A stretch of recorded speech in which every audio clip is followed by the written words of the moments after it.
Well, hi guys, welcome to today's interview. My name is Sophia and I'm a part of the team here at Something2Play4. Today we have somebody who is also part of the team. His name is Noah Daniels. Noah, how are you doing? I'm doing very well, Sophia. Thank you for having me this morning. How are you doing?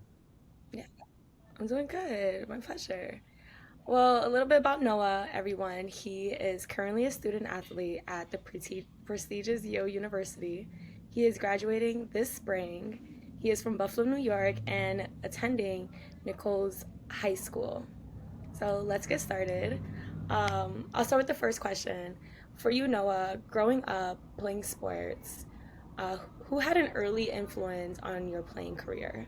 I remember growing up, I was about 8, 9 years old, and before then, I had never really played a sport because my parents both had work and their schedules didn't really align to what would have allowed me to do that. And I remember one day I was sitting in the car with my mom, and she said that sports was something that she wanted me and my brother to get into. And I always remembered that my uncle, who is my mom's brother, was someone I was very close with growing up. I know that he played hockey growing up, so that was the first sport that I wanted to do. And I called him up. I was like 9 years old and started talking to him about playing hockey and learning how to ice skate and getting into the sport. And yeah, my hockey career kind of took off from there at age 8, and it was definitely something that I'll have memories for the rest of my life. Well, that's incredible, Noah. And how important do you think mentorship is for young athletes trying to play at the next level? Um, Personally, I feel like it's everything. I would say that to this day, some of the adults in my life that I'm closest with are some of the people that coached me growing up, and whether that have been some people that have coached me in hockey or my current sport.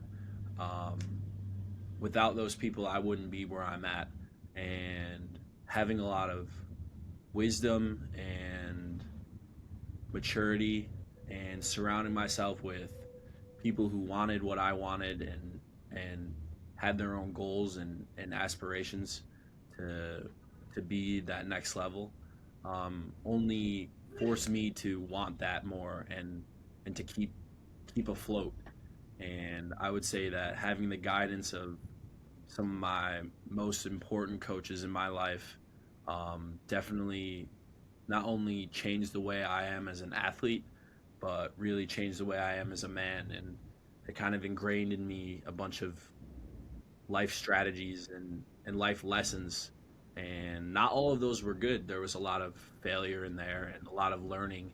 And I think that's something that a lot of athletes really struggle with at first, is accepting failure and realizing that that is really part of the journey. And without that, there really is no room for growth. Wow, that's really powerful and really true. I can see that in my younger brothers who I'm putting into sports also, and hope that they have great mentors to help lead them to the next level. So one of my next questions also is, what have been some of the biggest challenges you have overcame being a student athlete at Yale? Can you talk a little bit on how you dealt with adversity, and what kind of advice you would give athletes who are also, if they are facing adversity? Yeah. I would say that one of the biggest struggles I had as a student athlete, definitely coming in, I came in during the pandemic, and my first year was very, lackluster. There wasn't really much structure. And then sophomore year, when we started, it was really a very humbling experience for me. I went to a high school where there wasn't really many high caliber athletes, and growing up I was used to being one of the best people on all the teams I'd play for. And then suddenly I'd enter college, and it was very mellowing and very eye-opening that I had to work hard, and I couldn't just come in and be the best. I had to work hard every day and earn that respect and earn that trust from my teammates. And that was something that I definitely struggled with at first. I realized that your teammates are your teammates, and they really only care about one thing, and that's you. You know, showing up every day and working hard and giving your 100% every day that you're out there. And after that, they'll respect you and they'll trust you, and those are really the foundations from a team. And I feel like just athletes who buy into the program, buy into what the coaches say, and trust the process really end up getting more out of the whole process, the whole 4 year college experience, by just really locking in, going with the course, and every day just remembering who you are, where you're at, and just working your butt off every day. Nice. And following up with, just talking about school and academic life, um, what are some tips that you would give young athletes trying to balance academic and sports in an Ivy League school? Yeah, so it's a really good question. I feel like, again, the pandemic really didn't give me a true understanding of that my first year, because my practice schedule was not, what it is today and what it was the past 2 years. So that's definitely something that I had to learn going throughout college, and I would say that time management is definitely one of the most important things for a student athlete to learn, and the time management skills that somebody will learn in college will be something that they'll take throughout the rest of their careers, whatever that may be. I would say that a lot of student athletes tend to either only prioritize one thing, being their academics or being their sport, and there really needs to be that balance. And I would say that something that my team is very good at is really getting a group of guys together around studying, or getting a group of guys around doing an extra session.